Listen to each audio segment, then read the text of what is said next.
Okay, this is lesson video 1.5. We're going to go over powers with negative rational exponents today. So exponents where the number is a fraction, but it's also negative.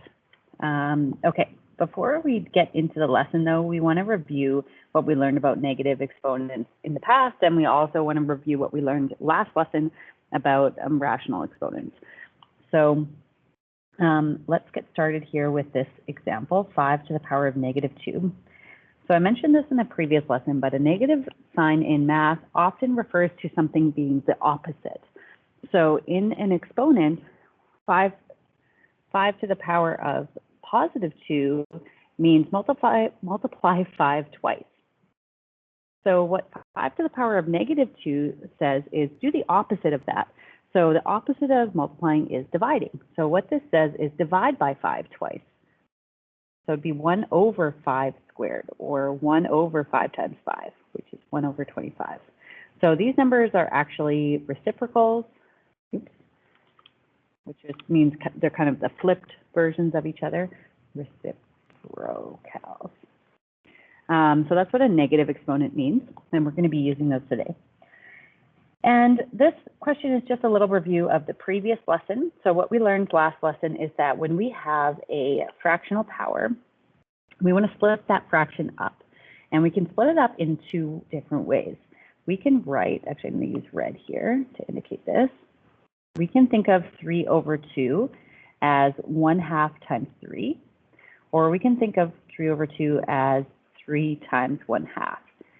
If we think of it as 1/2 times 3, then we can split this up into 2 different powers. It'll be 16 to the power of half, and then that's all to the power of 3. If we do it the other way, it'll be 16 to the power of 3, all to the power of 1/2. And we can do that because of that power of a power rule. We have to remember that 1/2 is a square root, so this one would be like square root of 16 to the power of 3, and this one would be 16 to the power of 3, all to the square root of that. Both are going to give the same answer. The first one's actually a little bit easier, and I prefer this method because by evaluating this, it reduces the number, and you can actually do it in your head, whereas 16 cubed is such a large number, so it's going to be a little bit harder to do. But anyways, square root of 16 is 8. Sorry, square root of 16 is 4, not 8. 4 times 4 is 16. So this would be 4 cubed, which is 64. 16 cubed, now that's something I have to do in my calculator. 16 times 16 times 16. That's going to be 4,096. And 64 times 64 equals 4,096, so this would be 64. So they're both the same thing, and the key idea is that you want to break this fractional power into the whole number and the fraction. And you can do it in either order. It's a little bit easier to do the fraction first and then the whole number second, just because you end up dealing with smaller numbers. But you should know how to do both. Okay, so we are going to skip the construct our understanding today because we did a little bit of it here. And we're going to go straight into the first example. Okay, so this is check your understanding number 1 on page 50. And I'm going to do the work just underneath. And I'm going to do the part A and part C. And if you want to do B and D on your own, you've got the solutions down below. You can check them. If you need to see more examples, you can look at the ones from the book on the right-hand side here. I'm going to do 1A. And this is actually a review of Math 10. So we're not dealing with fractional exponents just yet. We're just remembering how to deal with negative exponents. So here I have 7 to the power of negative 2. So remember, a negative sign in an exponent means do the opposite thing. So the opposite of multiplying by 7 twice is dividing by 7 twice. So we basically just flip that base and apply the power. So this would be 1 over 7 times 7, which is 1 over 49. Okay. Anytime in this section, when you see a decimal, like you do here in this part C, you want to change it to a fraction because it's a lot easier to deal with. So 0.2, I happen to know that's the same as 2 over 10, or 1/5. If you have trouble changing your fractions to decimal, let me know and I can point you to a special button on your calculator that will just do it for you. So we can just change the 0.2 to 1/5, and that'll make it easier for us to do the flip. So the negative sign here in the power means we don't want to multiply by 1/5 3 times. We want to multiply by its reciprocal, or we want to divide by 1/5 3 times. So we simply flip the base, it becomes 5/1, or simply just 5, and we want to multiply 3 times. So that'd be 125. And there we go. So you can try B and D on your own as well, and then the answers are just down here. Okay, so let's move on to example 2. And example 2 is going to be where we have a negative power, but that power is also a fraction. So let's go on to example 2 on the next page. So I'm going to be doing this example and this example, and then if you want to try the other 2 on your own, you can do so. So it says 2a, evaluate each power after writing it in the form, the nth root, and then with the power in here. So what that means, I'll show you what that means actually. We'll just go through the example. So here's a number 1. So it says -8, -2/3. Now, first thing we want to do is deal with this negative sign. So what the negative sign means is we want to deal with the reciprocal of -8. It means divide by -8 that many times. So first thing we want to do is flip that base and make it a positive power. So instead of -8, it's going to be 1/8 to the power of 2/3. Okay, once you flip it, the base or the exponent becomes positive because we've just written it in a different way. Okay, so now that we've made that positive, we're going to work with this 2/3 and split it into 2 parts. Now this question is asking us to do it the way where we want to have the whole number first and then the outside being the fraction. So the number 2/3 can be written as 2 times 1/3. So we're going to split this up. It's going to look like this. -8 to the power of 2, and then that's all to the power of 1/3. So 2 times 1/3 is 2/3, so we're allowed to do that. And 1/3, remember, is a cube root. So this is the same as cube root of -8 all squared. If you're able to go straight from this step to this step, that's totally fine. You don't have to split it up in between. If you've kind of gotten comfortable switching it into the radical version, you can kind of go straight there if you want. Okay, so we are going to evaluate that inner part first. -8 squared is 64. So this is asking us what's 1 over the cube root of 64. 4 times 4 times 4 is 64. So 1/3 of the way to 64 is 4. There we go. So just to go over the steps. First step, change your power into a positive one by flipping the base, making the reciprocal of the base. That's what the negative sign means. Then you want to split that fractional exponent into the whole number and the fraction. In this case, it wanted us to do the whole number first on the inside and then the fraction on the outside. So we did that, evaluate the inside first and then the outside. Okay, so we're going to do part B now. Again, if you want to do number 2, you can on your own, and then you can check your answer down on the next page. Okay, so this is 3B number 1. So 64 to the power of -5/6. So first thing we want to do, same as before, is get rid of the negative power. So what that means is we want to flip it. So we want to have 1/64 and then positive 5/6. So now that negative power is gone. Great. Now we want to rewrite 5/6. That's the same as 1/6 times 5. So in this example, they're saying do the fraction first and then the whole number. So we can write that 1/64 to the power of 1/6, and then that's all to the power of 5. And again, I'm allowed to do that because 1/6 times 5 is 5/6. And we have to remember that power of 1/6 is the 6th root. Don't like saying that word 6. It sounds weird, but okay. So we're going to evaluate the 6th root of 64 first, and then take the power of 5.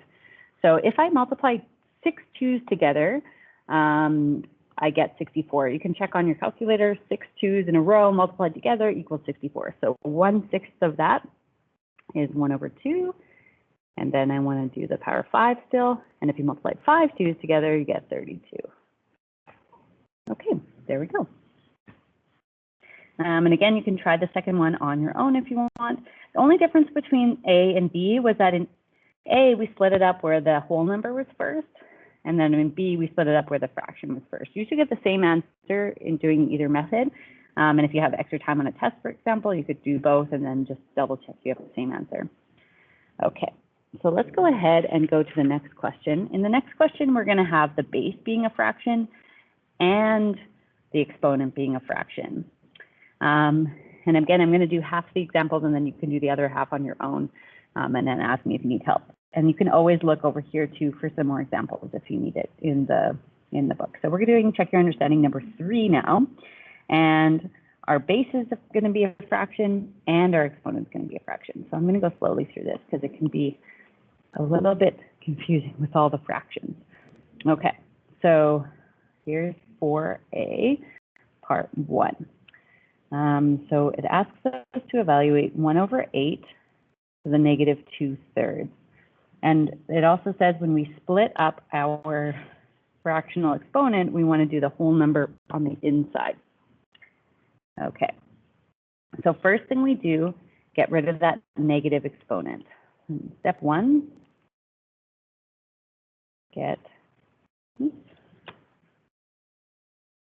I'll write it like this, rewrite, I don't know why, there we go, with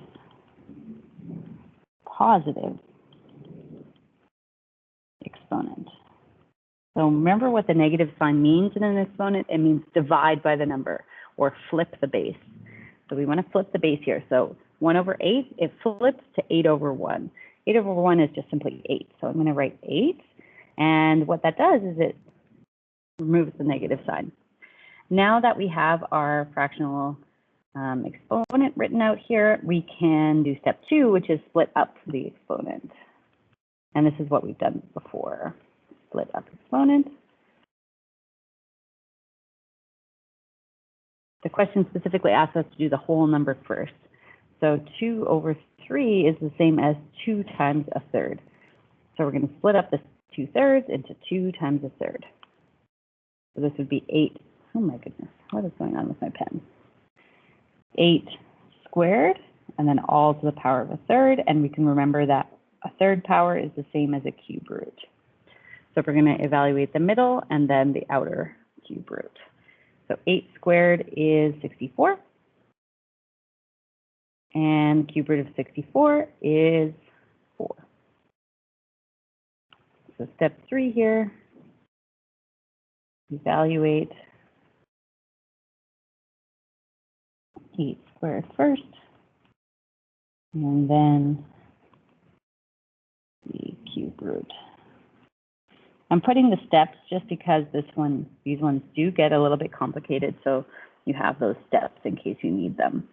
So step 1, get rid of that negative exponent. Step 2, split up the fractional exponent. Step 3, evaluate. Okay, and we're going to do 4b as well, and we're going to do it the opposite way. Okay, so let's do that. I think I'm going to use maybe, I don't have too much space here. Where can I go? Maybe at the top here. I'll use the space at the top. If you have more space at the bottom, you can use it, or just find another space there. I'll use this space at the top. So 4b part 1. And this one has a special little trick that I want to show you. 364 over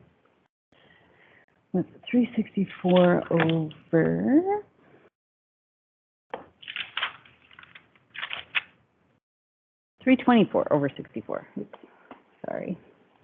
324 over 64. Now, step 1 actually should be if your fraction can be reduced in any way, and that goes for any fraction. You should always reduce it because when we're working with powers, we're getting really large numbers, and it's really hard to work with really large numbers. And so if you can make the number smaller, you want to do so. So 324 over 64, both of those numbers can be divided by 4. So 64 divided by 4 is 16. And 324 divided by 4 is 81. So I'm just reducing it first before I even start anything, just because it's easier to work with smaller numbers. Okay, and now first step, just like before, get rid of that negative sign. So the negative exponent means flip the base. 16 over 81, and now the exponent is positive. Now we're going to split up that exponent. 3 over 4 is 1/4 times 3. Question specifically asks us to do the 1/4 first. So this would be the same as 16 over 81 to the power of 1/4, and then all to the power of 3. And we can do that because 1/4 times 3 is 3/4. And we have to remember that 1/4 is the same as a 4th root. Okay, so the 4th root of 16, if we multiply 4 2's together, we get 16. So that would be 2. And the 4th root of 81, I happen to know that if you multiply 4 3's together, you get 81. So the 4th root of 81 is 3. And then we want to evaluate the outer power. So that was us doing the 4th root there on the inside. Now we want to do the outside, which would be 8 over 27. And that's your answer. Okay, so if you want to do second examples of, you can, and you can also look at this example 3 here for more. Okay, so that was check your understanding number 3. And the last example is just showing you a possible word problem or real life scenario where you would use negative fractional exponents. There's lots of examples in real life where things, where formulas have exponents. And in particular, there are some examples where they have negative exponents, and sometimes those exponents are fractions. So here's one example. In the example, they explain it a little bit more, so we'll kind of read this together. So it says the half-life of caffeine is approximately 5 hours. So that means it takes about 5 hours for the concentration of caffeine to reduce to 50%. So if I drink a cup of coffee, 5 hours later, half of the amount of caffeine would still be remaining in my body. Okay, so we can calculate the amount of caffeine that remains using this little formula. And we don't have to know where this formula comes from. They're just telling us this is the formula. And A is the amount that you initially digest. So you can use this formula to figure out how much caffeine is remaining. And in the formula, they have a variable called time, which is T. So you can put in whatever number of hours you're interested in. A represents the amount that you started with, and C represents like the amount of caffeine. Okay, so we're going to practice plugging in to one of these kind of real life scenarios. And you would need a calculator for this because typically you're not going to get a nice round answer. In real life, everything doesn't work out perfectly. So sometimes you'll get irrational answers that are decimals, and we'll have to round them off. So let's do this one here, A. So I'm going to rewrite this little formula here. Here's the formula again.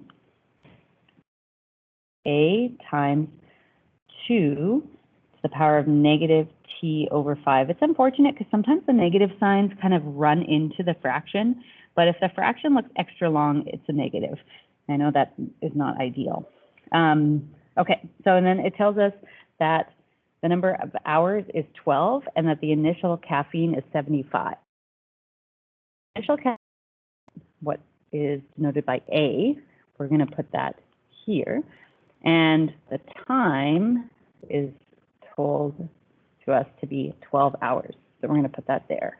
So C of 12 is going to be 75 times 2 to the power of negative 12 over 5.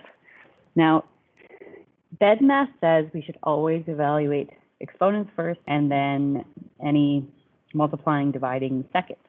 So what you want to put in your calculator when you're typing this in is you could actually try and type it all in one line, see if your calculator likes that, but I like to do it kind of in 2 parts. So I like to do the power first. So I press my power button. Mine looks like a little hat. Yours might look different. You have to see what your calculator has. And I put a bracket because to put a fractional power, you're going to need the division symbol. So I put negative 12 divided by 5, like this. Okay, so negative 12 divided by 5, see what that equals. You should get a decimal like this. And then we have to multiply this by 75, but I'm just going to write down what we've got so far. Negative, or 0.18 dot dot.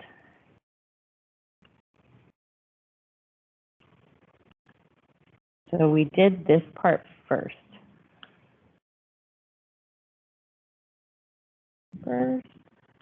Bad math.